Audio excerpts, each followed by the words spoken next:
saya akan mempresentasikan sebuah tema yang berjudul moral hazard dan sebuah resume jurnal internasional yang berjudul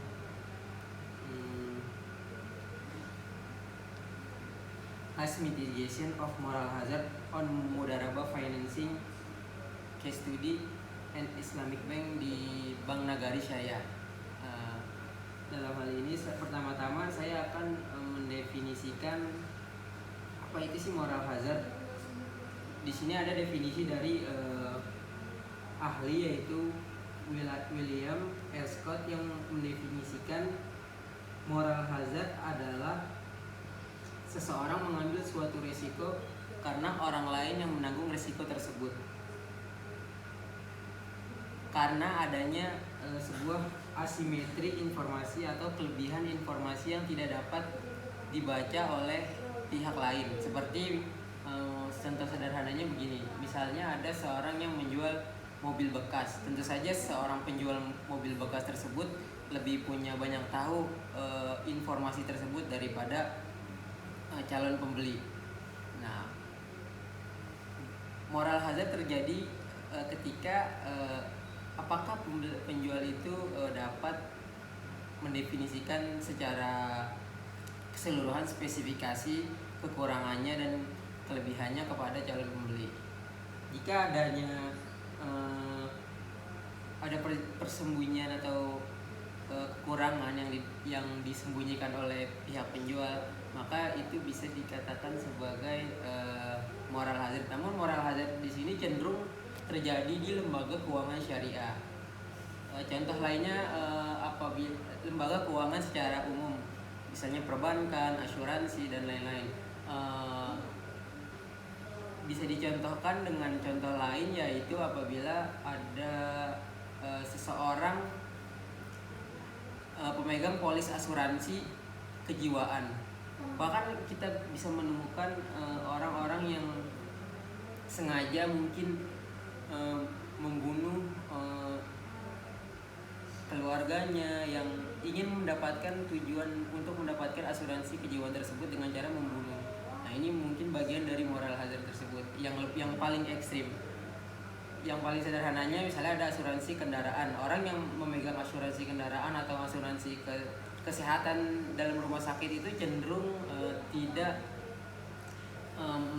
cenderung melakukan pengobatan, berobat yang tidak semestinya dilakukan. Misalnya selalu berobat di rumah sakit karena emang dia memegang asuransi kesehatan. Nah, ini bisa dikatakan sebagai moral hazard karena berobat tersebut kan dalam tanda kutip gratis. Nah, itu bisa dikatakan sebagai moral hazard. Nah, selanjutnya saya akan membahas resume jurnal internasional yang berjudul tadi disebutkan As Mitigation of Moral Hazard on Mudharaba Financing Case Study in an Islamic Bank, Bank Nagari Syariah, yang ditulis oleh Sufiyati dan Yeni Oktaviani.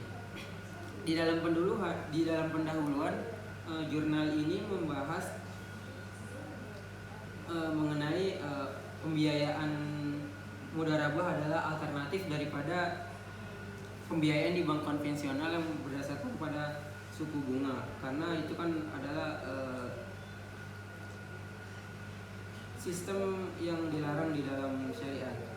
Di sini dijelaskan bagaimana pembiayaan mudharabah meningkat 7,3% dan musyarakah sebesar 38,5% pada Mei 2015.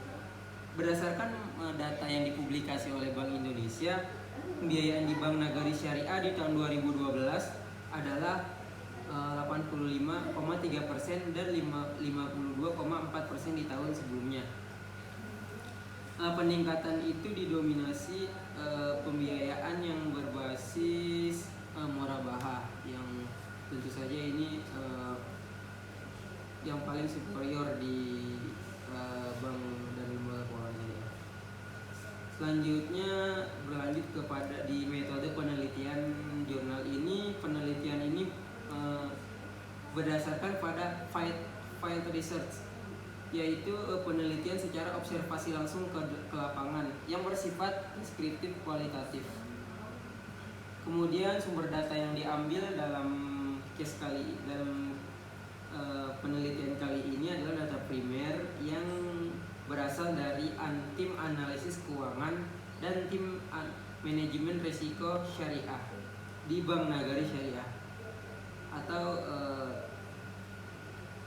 data sekunder yang bersumber pada dokumen-dokumen di Bank Nagari Syariah atau bank secara umum.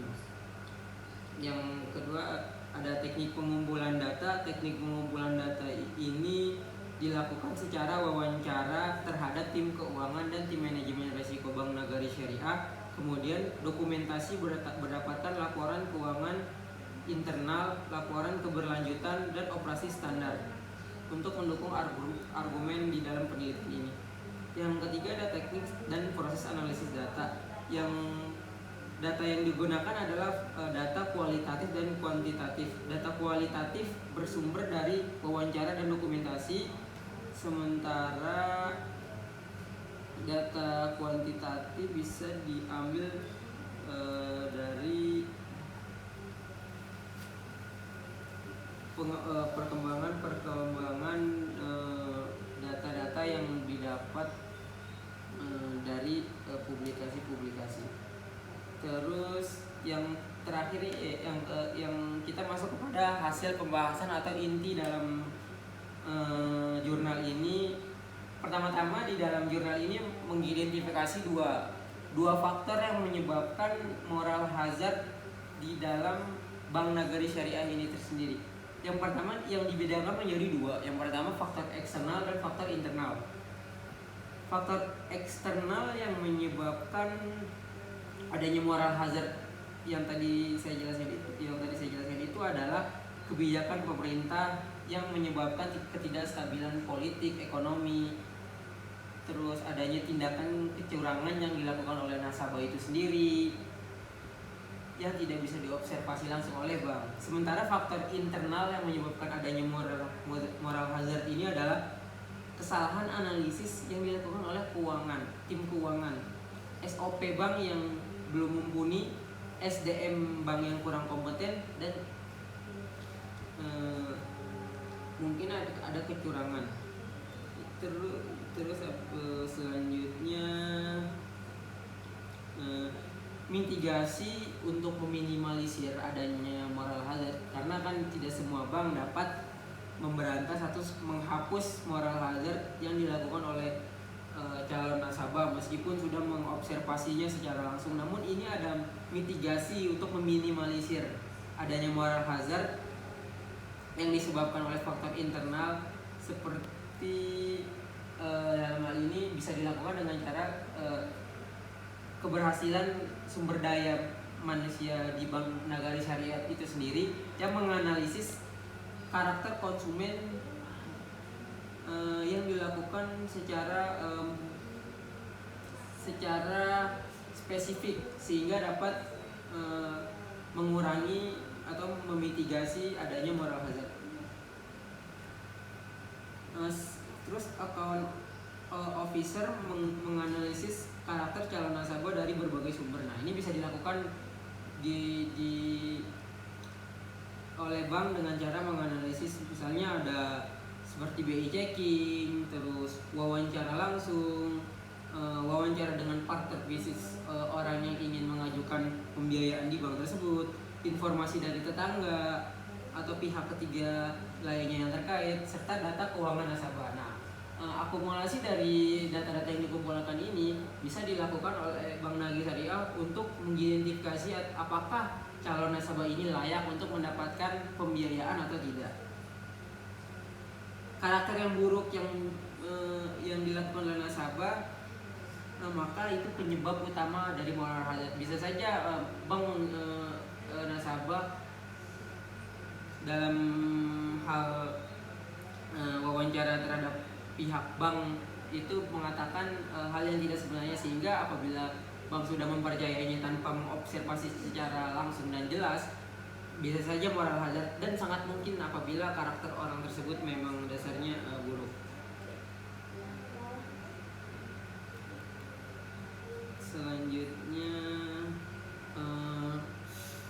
bank melakukan monitoring setelah atau sebelum melakukan pembiayaan, melakukan survei ini. Survei apakah usaha ini layak atau tidak untuk mendapatkan pembiayaan. Itu juga adalah salah satu faktor penentu. Monitoring di sini dibagi menjadi 3 pada umumnya ya.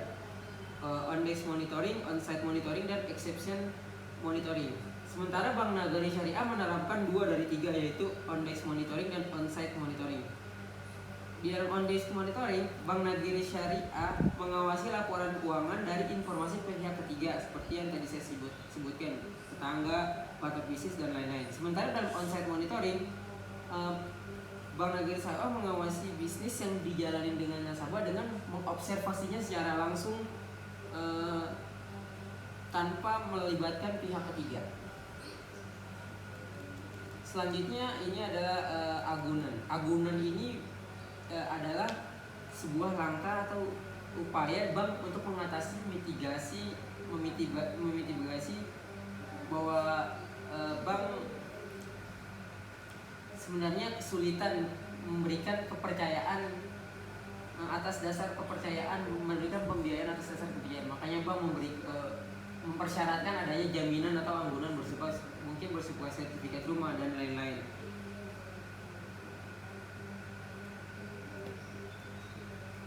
Sementara itu, Bank Nagari Syariah juga membutuhkan tentu saja laporan keuangan bisnis dari calon nasabah pada pembiayaan mudharabah. Laporan keuangan harus diberikan secara berkala pada periode tertentu oleh bank kepada yang akan diaudit oleh bank. Apakah laporan keuangan ini layak untuk mendapatkan pembiayaan atau tidak? Selanjutnya, laporan keuangan tersebut bank menggunakan auditor sebagai pihak ketiga yang mengaudit laporan, dan bank juga melakukan monitoring secara berkala. Sementara biaya audit tadi dibebankan kepada nasabah. Dalam hal tersebut, bank hanya menerima laporan yang sudah diaudit untuk mencegah adanya asymmetric information yang tadi saya jelaskan di awal. Kemudian ini ada kesimpulannya. Sementara kesimpulannya yang tadi saya sebutkan, ternyata bank membagi moral hazard, penyebab moral hazard itu ada internal dan eksternal. Internal itu adalah SOP bank sendiri, sumber daya manusia yang kurang kompeten. Sementara faktor eksternal yang terjadi adalah kebijakan pemerintah yang menyebabkan ketidakstabilan ekonomi dan politik. Mitigasi risiko merupakan tindakan preventif yang tujuannya untuk mengurangi moral hazard pada Bank Nagari Syariah atau pada bank pada umumnya. Efektivitas mitigasi risiko juga berdampak pada pendapatan bank. Jika mitigasi risiko dilakukan secara benar-benar dan sungguh-sungguh, maka bank bukan tidak mungkin bank akan menerima nasabah yang layak dan jujur sehingga dapat dipercaya ke depannya.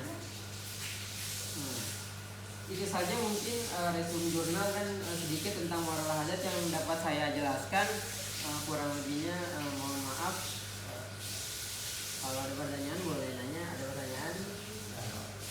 Kalau begitu saya tutup. Assalamualaikum warahmatullahi wabarakatuh.